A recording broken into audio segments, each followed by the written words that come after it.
নমস্কার বন্ধুরা, welcome to আরকে sports. আশা করি তোমরা সবাই সুস্থ ও ভালো আছো।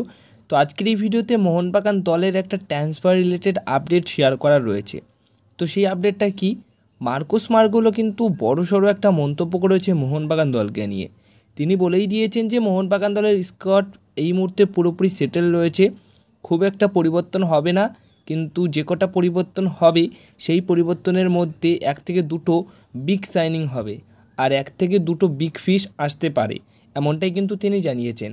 তো একটা নাম তো আমরা জেনেই গেছি, জিমির নামটা তো আমরা জানতেই পারছি যে সেটা একটা বড় সাইনিং এবং বিগ ফিশ তিনি, কিন্তু আর একটা সাইনিং কী হতে পারে বা আর যে কটা সাইনিং হবে তার মধ্যে কেমন কি বিগ ফিশ বা কত বড় সাইনিং হবে সেটা নিয়ে কিন্তু কোনোরকম আমরা নামও এখনও অবধি জানতে পারিনি।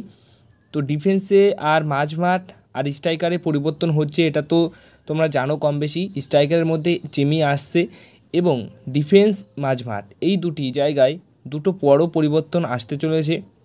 আর এই দুটি পরিবর্তনের মধ্যে দুটির মধ্যে যে কোনো একটি বিগ ফিশ হতে চলেছে, মানে বিগ সাইনিং হতে চলেছে, আর একটা ভালো কোয়ালিটি ডিফেন্ডার বা সিডিএম যাই বলো আসছে। তো সিডিএম না হয় ডিফেন্স বা ডিফেন্ডার, এই দুটির মধ্যে একটা বড়সড় বিগ সাইনিং হতে চলেছে, মোহনবাগান দল সেটা করতে চলেছে। এটা কিন্তু নিজেই মার্কোস জানিয়েছে। মার্কোস এটা জানিয়েছে Mohun Bagan will make big signings.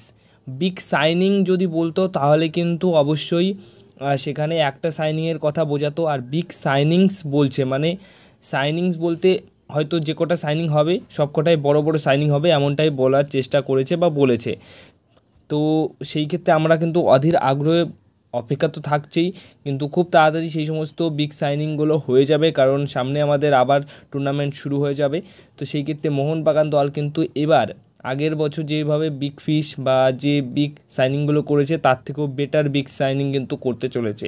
তো তোমরা কতটা এক্সাইটেড সেই সমস্ত নাম জানার জন্য এবং সেই সমস্ত সাইনিংয়ের জন্য? তো খুব তাড়াতাড়ি তোমরা নাম সাইনিং ব্যাপারগুলো নিয়ে কিন্তু সব কিছুই আপডেট পেয়ে যাবে। তো আজকের এই ভিডিওতে এটুকুই জানানোর ছিল, তাই সেটা কিন্তু তোমাদেরকে জানালাম। যদি এই ভিডিওটা ভালো লেগে থাকে অবশ্যই ভিডিওতে লাইক করো, ভিডিওটাকে শেয়ার করো এবং চ্যানেলটিকে তোমরা